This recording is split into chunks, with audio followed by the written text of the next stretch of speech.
All right, we live. What's going on, guys? This is DVNB once again. Welcome back to our Artist IZM show. This is episode 5, and today we got a returning guest with us. His name is Young Pedro 619. If you haven't checked out the first interview, go check that one out. Today we're going to be talking more about what he introduced to us about his songwriting deal. So we're going to flip it around and get this started. Word. All right. What's up, Young Pedro? How you doing? Not too bad, man. Not too bad. That's what's up, man. So how you been since the last time we seen you, man? You been busy? Bro, I've been busy working on music, trying to get healthy. Health is wealth. Okay. So last time we talked, you said you may be getting a songwriting contract offered to you by a company. How did that pan out for you? That was actually good, man. Like, I was able to do a lot of stuff with my contract. It was very free. Like, they let me determine how long I wanted the contract to be, first of all, and then they didn't make me sign the non-compete. I just filled in whatever, negotiated a lot of stuff, and I think it's a good deal right now. Okay. How long are you gonna be with them? Was it like a year contract or? Yeah, I chose a year just so I could keep it nice, and if I don't like it, then I could just switch. Okay, cool. Have they given you any work or any placements yet since you started? They'll like send you some stuff to write on, and just send the reference back or whatever. But it depends on how good the reference is. They'll send it to a focus group. Yeah. Type shit, and if it does well, then they'll try to shop it. Okay. Let's elaborate on the focus group. So how did that process work? So the focus groups, basically they just grab random people and just play your music for them, and they'll ask a series of questions. Now that I'm thinking about it, I don't know how much I should say about it. Okay, I got you. Yeah. But I do. It's just like a focus group, like any regular thing. Okay, got you. What type of style of song or music or lyrics were they looking for the one you worked on? It's real like pop-ish, like very radio hit sort of thing. R&B a lot, which isn't exactly my style, but I think it's important to adapt to new styles and try to venture out. You're right. Yeah, that makes you a better artist. And you know, as a songwriter, you should be versatile. Yeah. In your songwriting skills. All right. And so, can you explain a little bit of the process, how you even got this opportunity in the first place, the songwriting contract you got now? So I got it through the grapevine, which I thought was very unprofessional, just hitting up someone email that you got randomly and deciding to go for it. Yeah. But and I was actually kind of embarrassed, to be honest, to tell some of my friends because it didn't feel real to me. But when that contract was in front of me and the checks were in front of me and all that, it seems like real shit really did transpire out of it. So it felt like good to use all those avenues just to try and get some real shit done. Okay. And so do you have a lot of other co-songwriters that work with you on these tracks, or is it like an individual thing, they just send it out to you? There's different, like I can collaborate with other people on the label. One person that really does play a big role is Charles. He plays a big role in recording and helping me with different stuff, and he's probably one of the biggest roles. Me and him are just like the main operation in what I be doing. Okay. That's what's up. And then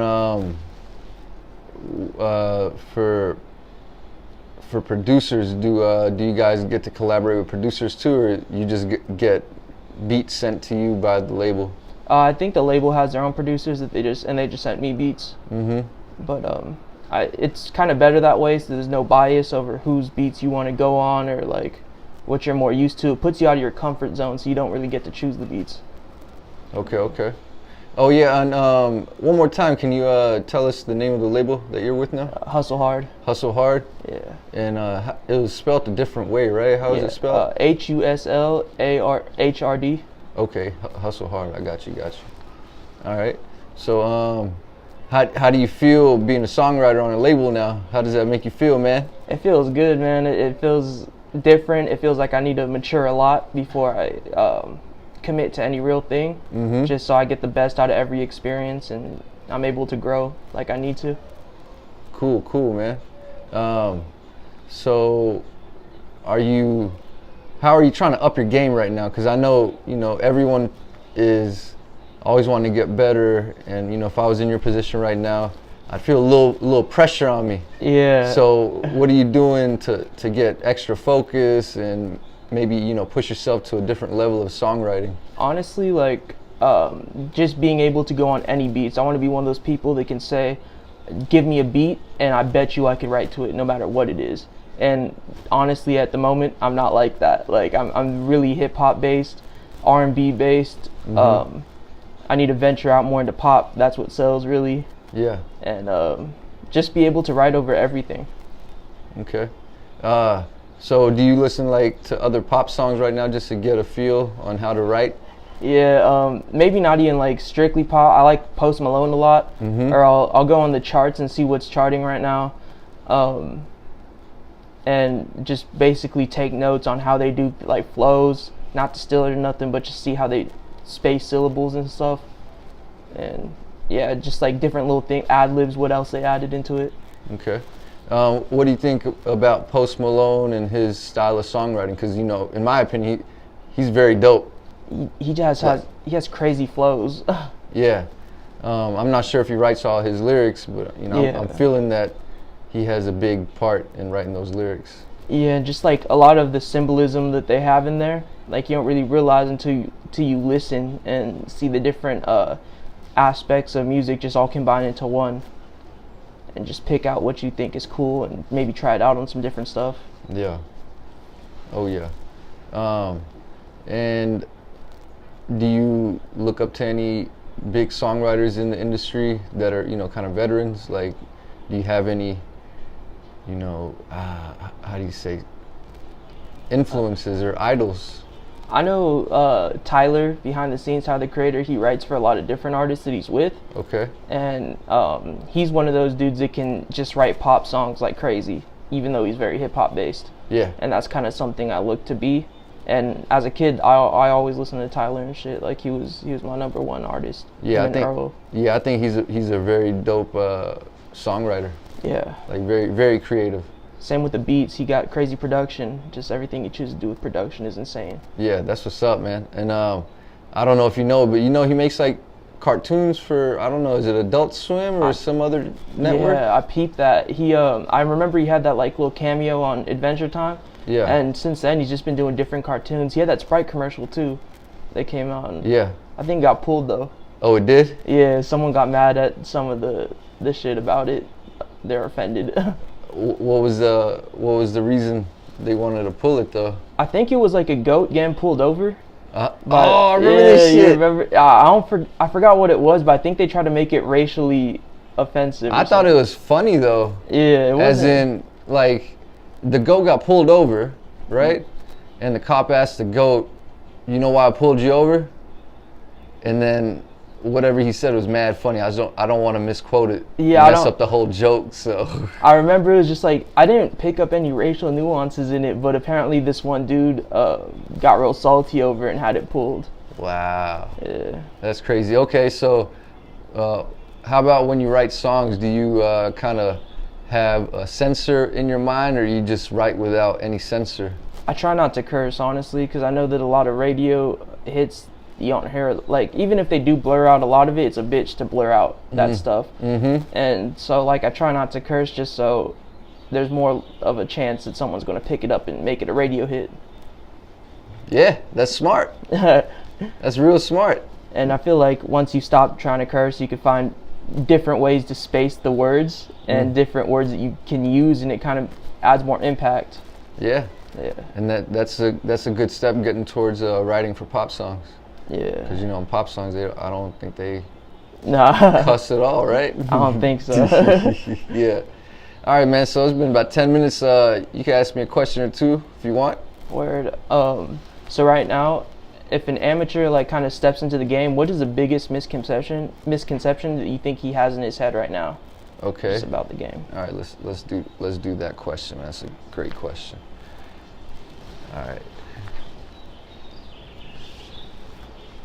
All right, so your question was, what's the biggest misconception by an artist that enters into this music industry? Yes. The biggest misconception, I think, is that being famous is the key to success in, being a well-known artist, right? Yeah.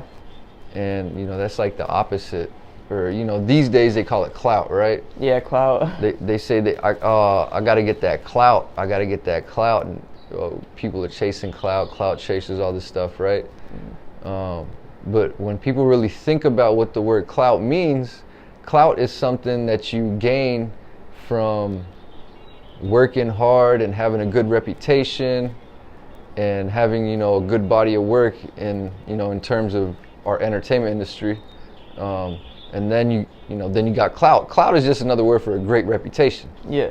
So when people enter into this game thinking, all right, man, I need to get this clout, let me pay for some followers, pay for these likes, you're creating an illusion, right? And then if people actually base their choosing of looking and listening to new artists off of likes and followers, and then they go to you because you got 50,000 followers, and when they play your music, it doesn't match up. Yeah. You understand? Like it's not mixed. It might not be mixed properly. The lyrics aren't that well written. The vocal performance isn't all the way tight. Yeah. So that's the biggest misconception, man. The clout, like people are chasing clout before they work on making good material.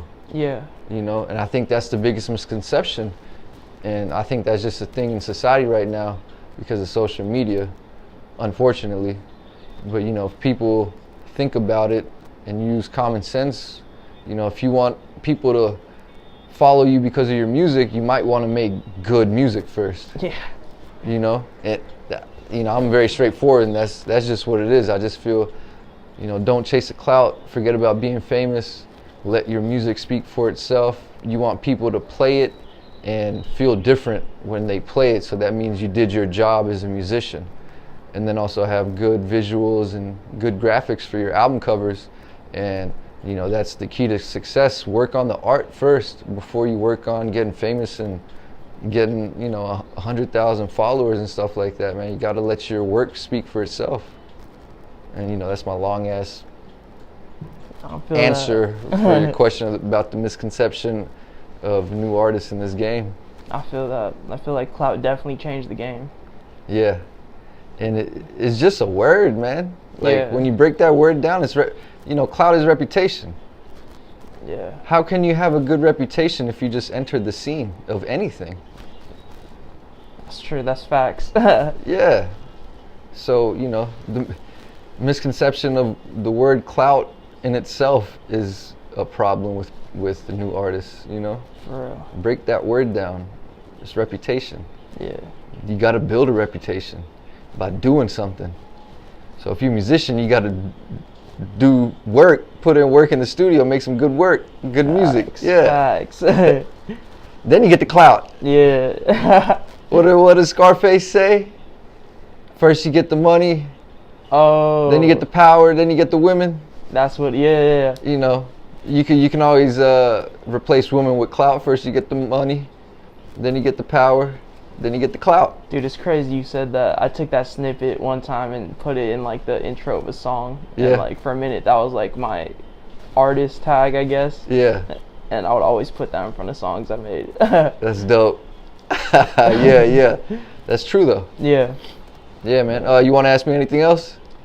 Yeah. So like, in an era right now where gimmicks and acts kind of are more popular than music, how do you think like artists step up the game to make the music shine more than their gimmicks or their whatever else they got going on?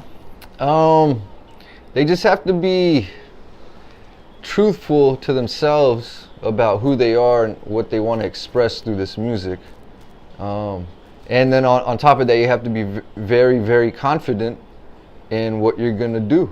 Yeah. Like, you really can't worry about what people are gonna think about this new song you're gonna put out. You really have to do it from your heart and not worry about the feedback.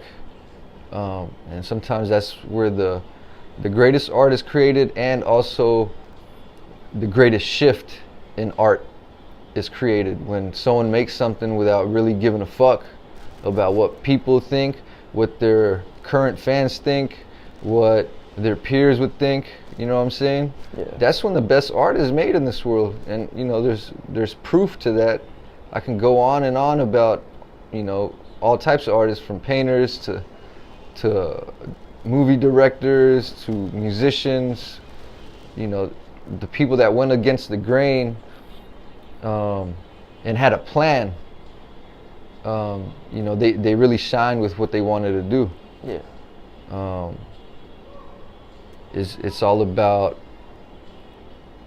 about really studying yourself and how you want to express yourself, man. You can't look at other people's videos, and I'm not saying you, but I'm saying you as in general, as in, you can't look at other people's art and material all day long and then expect yourself to create something unique. Yeah. Because all day you've been influenced by the current trend.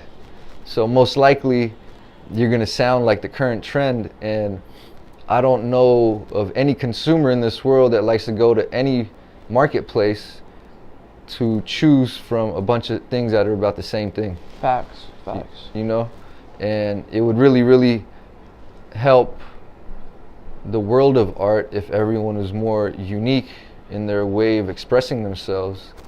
I just feel that, you know, they can't follow trends no more. For real. Because everyone has something great to offer the world. You know what I'm saying? Yeah. And if you're an artist, you should offer who you are. Don't offer what you think they want from you. Yeah. You know? Yeah. Yeah. But all right, yeah, we're gonna get back to you, man. Word. All right, so let's show everybody where we at again. Charles not here this time. Yeah, Charles ain't here to support, but I think he got a session right now. Yeah. But yeah, we in LA, take that energy in. It's getting hot out there now. Oh, for real, bro. Yeah. So yeah, man, what are some other projects that you're planning on working on outside of the Hustle Hard label? So right now, I really want to start getting into more of visual stuff. So I want to make music with the thought in mind of what am I going to do to visually capture these lyrics and put it out into like a whole video. Okay. So I want to start working on video projects and moving more onto YouTube rather than SoundCloud, and work on that more so. Okay. What's the reason you're trying to shift your distribution platform from SoundCloud to YouTube? I feel like YouTube is the strongest platform out there, and it's going to remain the strongest platform as long as, like, forever, because YouTube isn't just for music or anything. Like, millions of people go onto YouTube for different reasons, and maybe they might just so happen to stumble onto your video and find that. But I think SoundCloud and shit like that is dying, and it wasn't ever meant to be forever. None of these platforms really were, because like iTunes, that's getting kind of shitted on by Spotify and Apple Music, all this stuff that's coming out and it's new, and YouTube just remained the same. Like, all these artists that just posted videos on YouTube, they're still popping, and no matter what happens, they're still going to be popping. Yep, I agree with you.